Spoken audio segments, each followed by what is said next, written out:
Hello everyone, welcome to part 4 of Symphony of the Night. I'm making my way back to the Marble Gallery area so we can gain access to the Colosseum. Or as people pronounce it, Colosseum. I, for some reason, can't pronounce it like that. I always say Colosseum. Because I'm a pretentious tool. Anyway, we can actually jump up here now and collect this garnet. Oh, it's just a garnet. It's kind of like the Zirconian. You can equip it, but it doesn't really give you special properties. Stone Rose. For some reason I thought they were called something else. Which might possibly be the case. I mean, I am playing the updated version. Anything's possible at this point. This game is a creature of chaos. With each new re-release, it takes a new form. Oh god, imagine this game gets re-released again, but it has another dub? Oh man, I don't even know.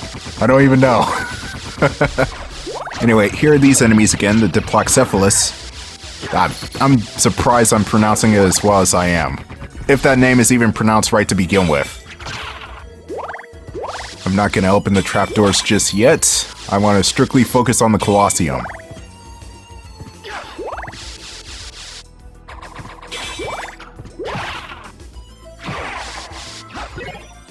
Don't really care about switching the axe out because I really want the stopwatch for this next section.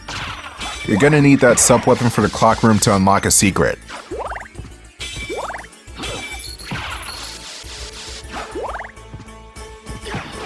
Not the Ouija table!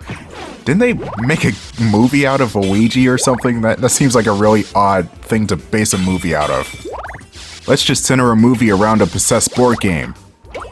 Which, I mean, I'm not saying it can't be done. I mean, look at Jumanji and Sathura, but Ouija? What's so great about Ouija? Anyway, like I said before, you use the stopwatch in that clock room, and you get these goodies. You get the Alucard mail, the Alucard sword, and the Alucard shield. These are not Alucard's true weapons, but they're good because they give you an extreme amount of luck. And also, the Alucard sword is extremely fast, so even if you're not doing as much damage as, say, the Cutlass, you still got DPS on your side. That's miles, if not light years, better than the Tierfing. Terrible fucking weapon. Terrible weapon! Anyway, let's go to the left here, or upper left. Another life up. Doesn't hurt to collect as many of those as you can find. Orax's quarters. We got more Skelerangs lurking about. They're actually a common enemy for this section. We got a boomerang from the Skelerang. It's not a rare drop, but it's not as common as you think. Anyway, you want to go up the stairs here and go to the right. There's a secret room behind this wall.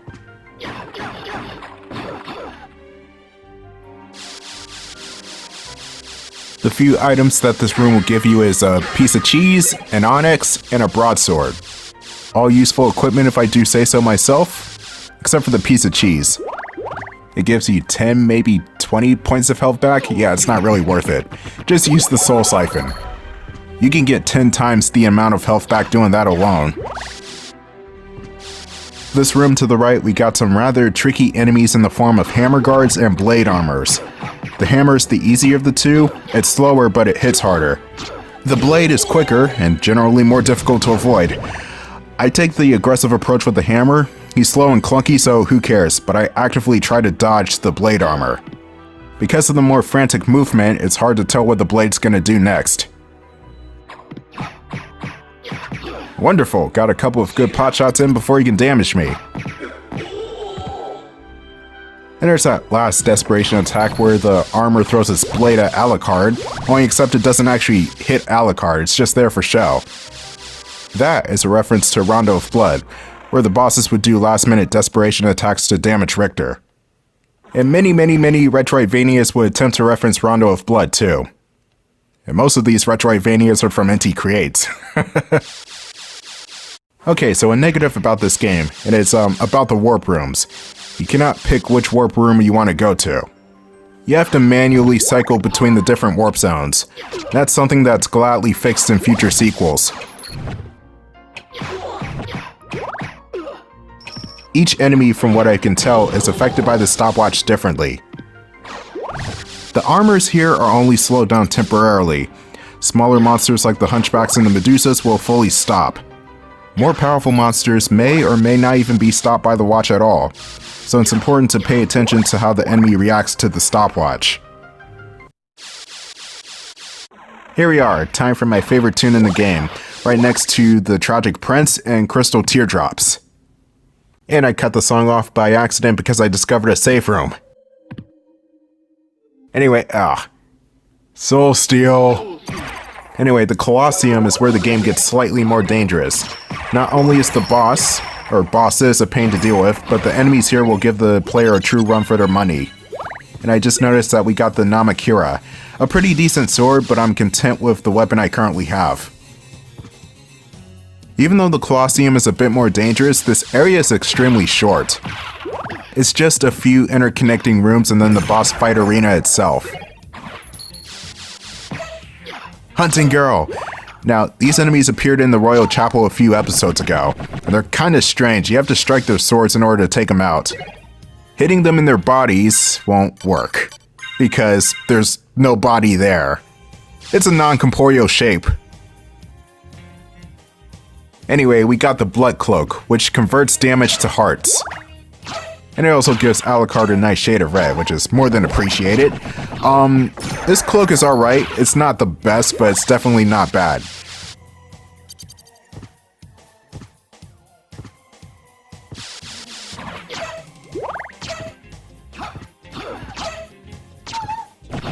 Something tells me that the sword is actually the living being. I don't know what this enemy is. There are a lot of enemies in this game where, even if I look them up on the Castlevania wiki, I still have no clue what they're supposed to be. Like Legion, or I believe he's called something else in this version, but Legion, oh, we're gonna see that boss much, much later in this game. And he's weird. Or they're weird. Because it's a mess of bodies.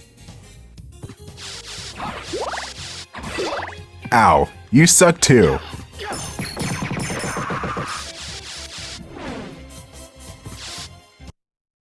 If you go up a screen and to the left, it will take you back to the Royal Chapel. And you also get this new sub-weapon. This thing is called the Agonia, or Agonia. It's the lightning punch I described earlier. It hits for a lot of damage, but is very short-ranged. It's a good sub-weapon, but it doesn't suit my playstyle. Oh, this room sucks. There are a shit ton of riflemen in here that will usually get a shot off before you get to them.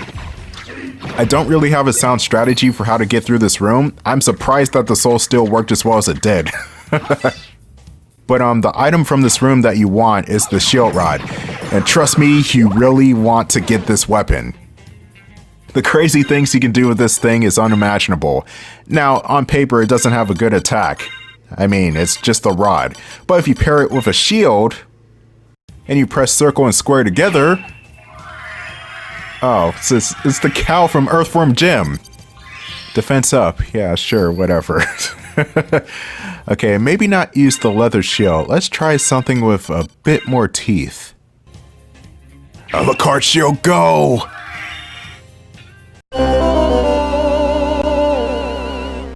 Oh, you're killing me here, game. Come on. Okay, so don't pair the Alucard shield with the shield rod. Let's try the Night Shield. Hell yeah! There we go, now we're talking. Pairing the shield rod with a bunch of different shields will net you different abilities. But otherwise, the attack range on the shield rod sucks. So, yeah, no. It's only cool for the added abilities with the shields. So let's pop the broadsword back on and... Where are the jewel knuckles at? Where are they? There they are. You can actually sort your items out in this game by pressing the triangle button. And it's pretty intuitive too, like if you want your short swords to show up first, then you select short swords. If you want your fists to show up first, then you select fists. Every weapon and item in the game is categorized in some way.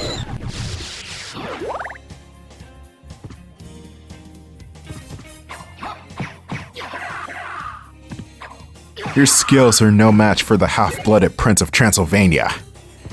Now, the green tea in the Japanese version is sake, I believe. I don't know why they changed it. Now that I think about it, I think the North American version did censor all of the alcoholic references. Anyway, let's spill the tea. Yeah, that was a good 10 health points. Man, the tea sucks! Then again, all of the food items don't really do that much to Alucard to begin with. He's a bloodsucker.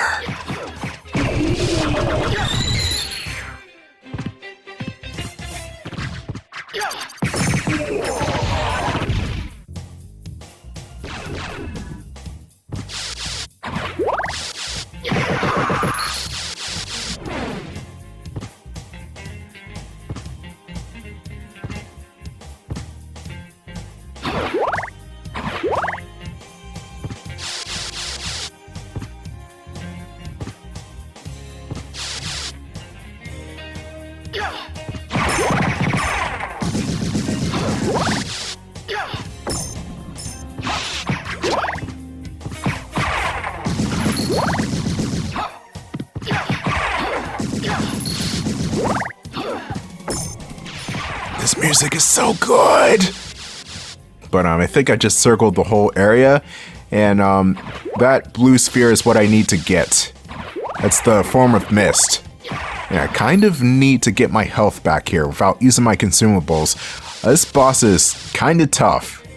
I could just go back to the safe room and get my health back that way, but oh, come on, Alucard. But I don't want to do that. I'm gonna do it the showmanship way. Yeah, I'm gonna soul steal. So I'm gonna go back to the room where the shield rod was at. That's where all the sword armors and the riflemen are at. And I'm gonna eat their souls like candy on Halloween. That was a bit too dramatic. In layman's terms, I'm gonna steal their souls so I can gain health back.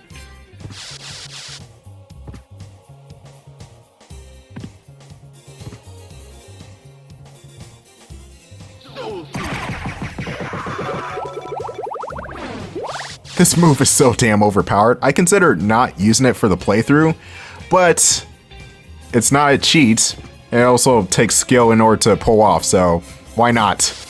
It's like trying to pull off Zangief's spinning pile driver. It's a real skill, but once you do pull it off, holy shit.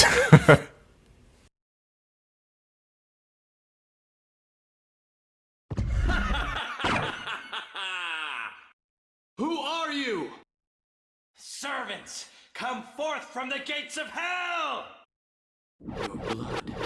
The scent of your blood. You're a Belmont! Attack!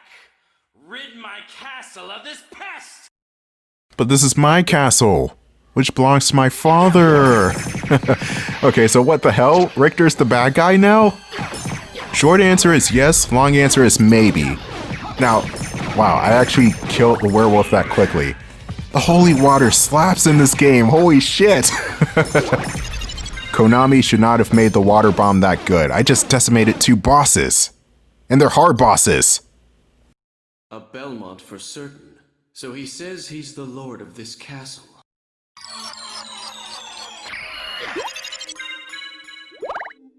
And now we know that Richter is sleeping with the enemy, but the question is he doing it on his own will? That's a good question for another time. Anyway, we got the form of mist. We can actually pass through these bars now. Anyway, stay tuned for part 5 of Castlevania Symphony of the Night, where we explore Orox's quarters.